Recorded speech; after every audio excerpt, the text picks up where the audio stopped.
see Joe. I hope there's lots of You arrows. can't see Rosie. Oh, that's Thank you. Welcome. Thanks, team. Right, shall I start with You do. Okay, so we just want to do a presentation on how to kind of excel and maximise visibility online, and we thought it was a nice combination. We're going to each kind of talk about each different platform. I'll talk about sort of collectively what the sort of target for each platform is, and this was more for Ian's benefit, but I just wanted to show that how they all really like link together. Thanks, Ian. Over to Joe. Okay. Oh, have I got one missing? So you go, oh, okay. It has been slightly animated. So Google is massive, right? What is Google? Search engine. Very good. Name me some other search engines. Big. ChatGPT. ChatGPT. Oh, jeez. Chat. So who else has heard of those apart from the tech geniuses? I'll get you going. Okay, there are others, but look, Google has that much of the search engine market, so if you're not on Google, then you don't really exist, is the point I'm trying to make here. There's 3.1 trillion searches on Google each year, 68 million people in the UK, 81%, you can read, I know. But what I'm basically saying is if you're not there, you can't be found. So Google is the place to be. And the place for your business to be there is having a Google business profile. So hands up who's got a Google business profile. You blooming all should have it, I know you. Come on. Okay, so Google business profile means that's your presence on Google and on Google Maps. People search on Google Maps because they want to try and get to a location business, and they search on Google when they're looking for a service that has a service area. So broadly speaking, that's how the two things separate. So having a Google business profile means getting found. It instills trust with people because they search online and they want to know what's going on. If you're not there, they don't really trust you these days, so that's a bit of a switch round. And it also gives you valuable insights because all the people that search in your Google business profile, they find you and they take actions, and the insights are in there for you to look at, and then it helps you make business decisions. So this is where you go if you haven't got a Google business profile. Go to that URL. These are the things you could do. Most of you, if you are, have you spoken to me and had a one-to-one with me, will know this. Add photos, get and respond to reviews, and I have with me these cunning little fobs. So if you need more reviews and you haven't already got a Google Business Profile review fob, I will program it with your review link for you.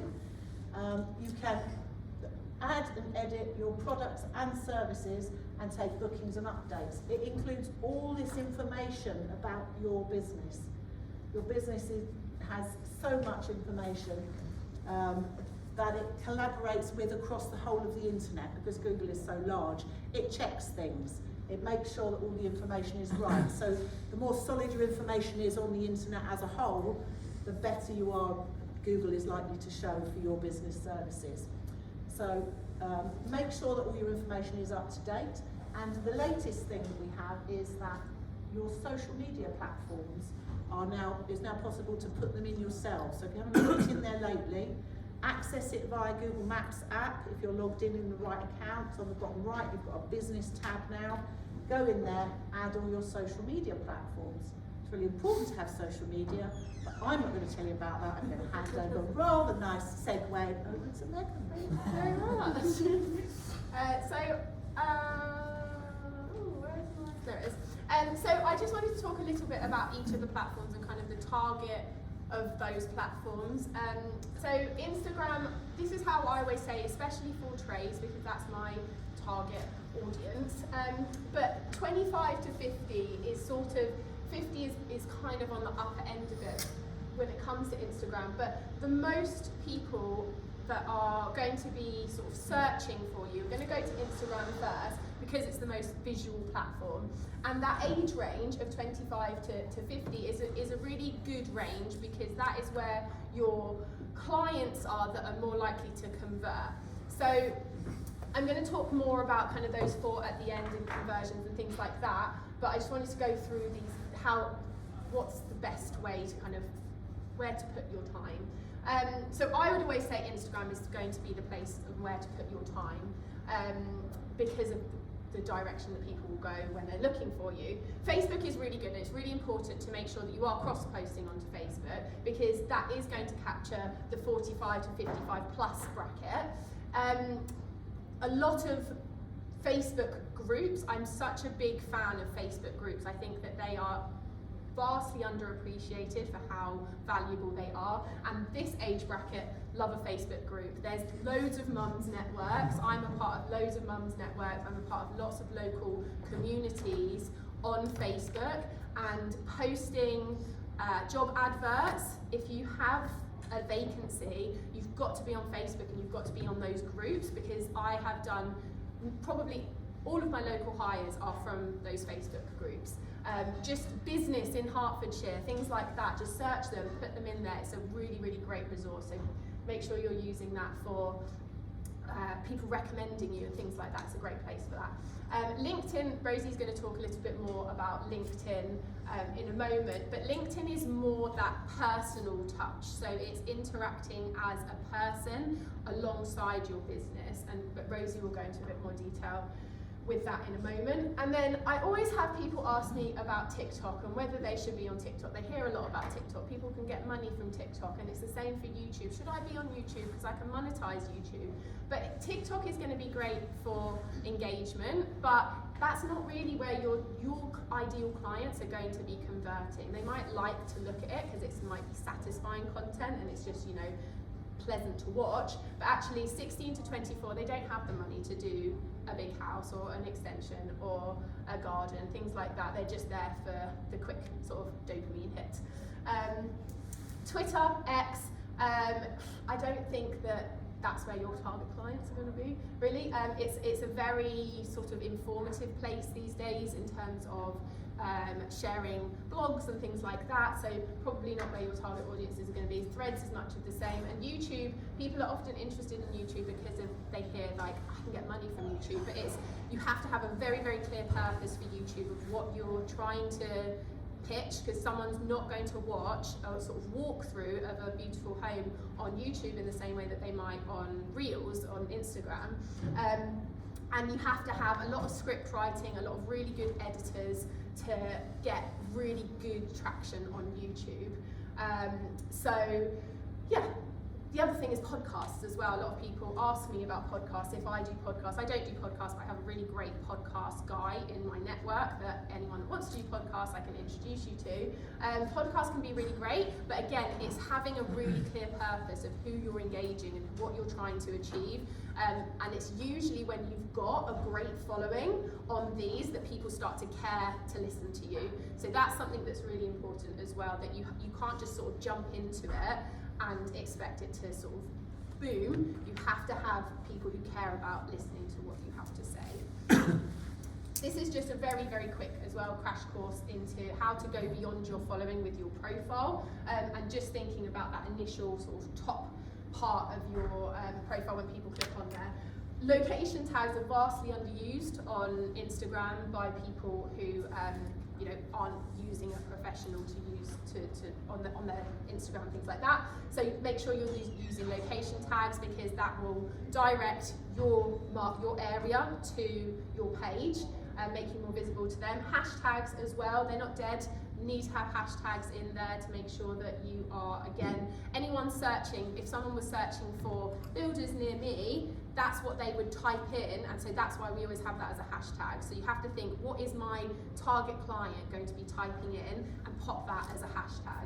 And then bio keywords as well. Make sure you're saying where you work, make sure you're packing your bio with keywords so that when someone searches for you, Instagram SEO puts you higher up the list for them. And the other thing, I actually cut it off and I shouldn't have, so many pages that I start with don't have a contact button on there. So make sure that your contact button is visible. It's not visible by default, you have to toggle it on. So make sure it's on there so that people, like Chloe was saying, don't get lost. People will get bored very easily and they'll get frustrated if they cannot find, are you in my area? How do I get in touch with you? Do you do what I need you to do? They're just going to be like, this is silly, I'm just going to go and find someone else that can do it. So very important parts to have on your profile. Rosie. Oh no, I'm going to do that. Let's do that, inviting people. You got 3 minutes left. Yeah. Okay, so I'm here to talk about LinkedIn. As a salesperson in Fast Signs, I use it quite religiously. I get leads through it, I build connections with my clients through it, and I find new clients through it. So this is just screenshots from my profile. So what I'd say is you always want like a close-up-ish photo of your face so people can recognise you. You also, a bit like Instagram, just want to put exactly what you do, your company, and what you're doing. So signage to make your brand stand out, that's what I'm trying to do. On your profile you can also have, is there like a laser on here? Yes. Middle part. Ooh. So you can also have an about section. Don't know how many people really use that, but it's useful if anyone is really looking into you and your company. And then further down, you can also find the posts of that person.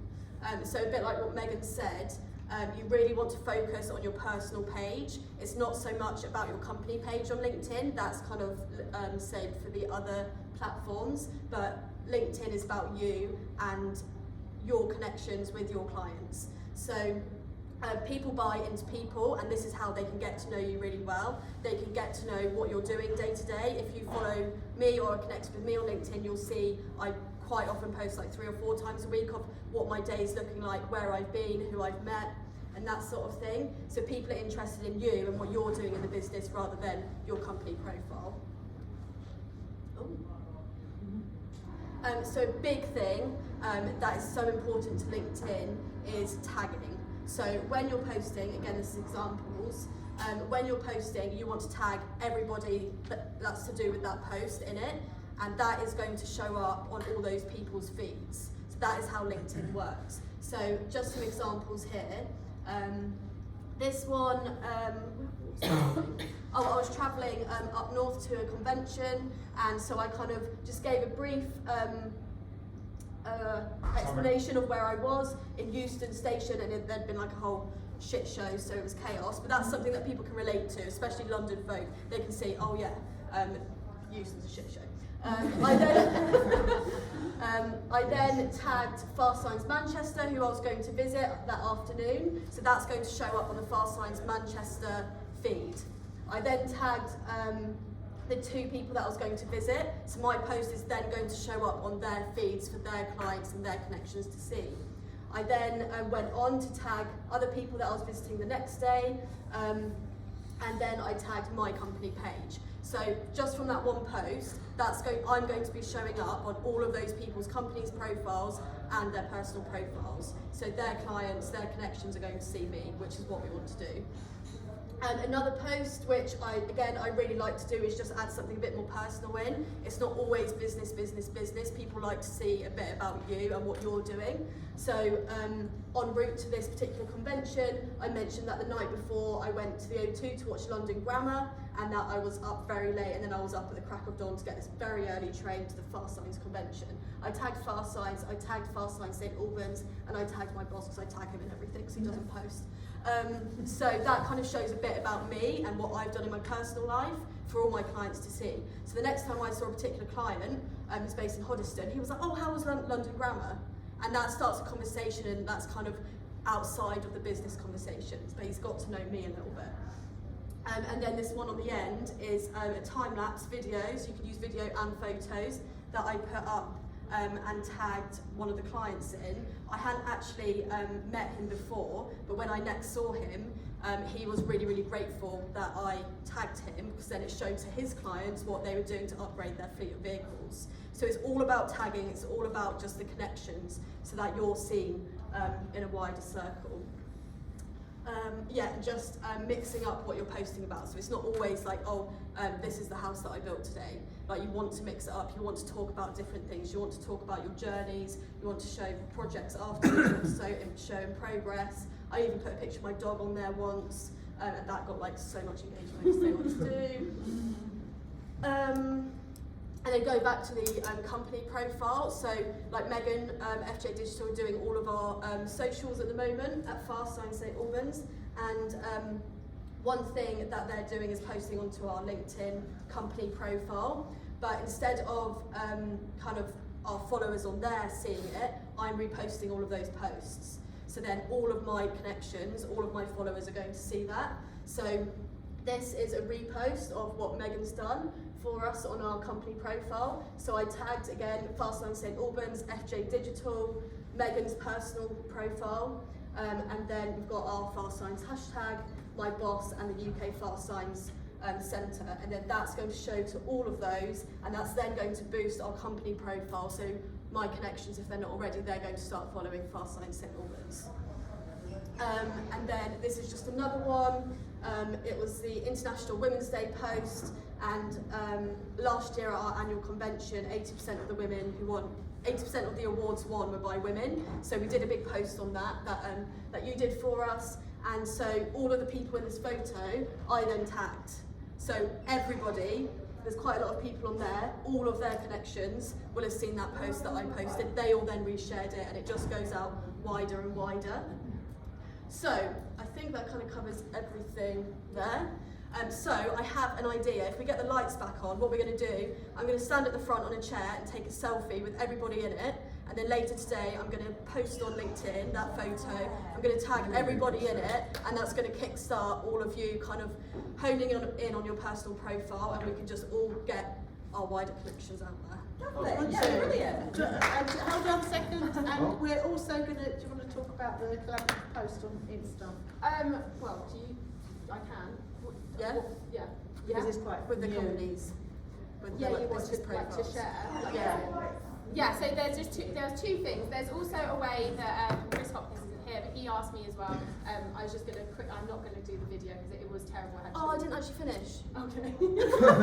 2 seconds. Okay, so for getting leads, so one thing that I do, so this Luke Pilkington guy that I keep talking about, I've followed him on LinkedIn, I've connected with him, I've then sent him a message in his inbox a few times, trying to get in touch with him. I also, what I would do is if you're trying to get hold of someone, using Stephen Bartlett as an example, you can go on more on their profile, connect with them and follow them. It's like 2 separate things, following and connecting. Sorry. You can. Can I ask, what's the difference between connecting and following?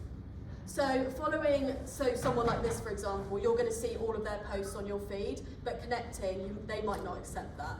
And that means that you're actually visible to them as well. Yeah, like you're making friends with them.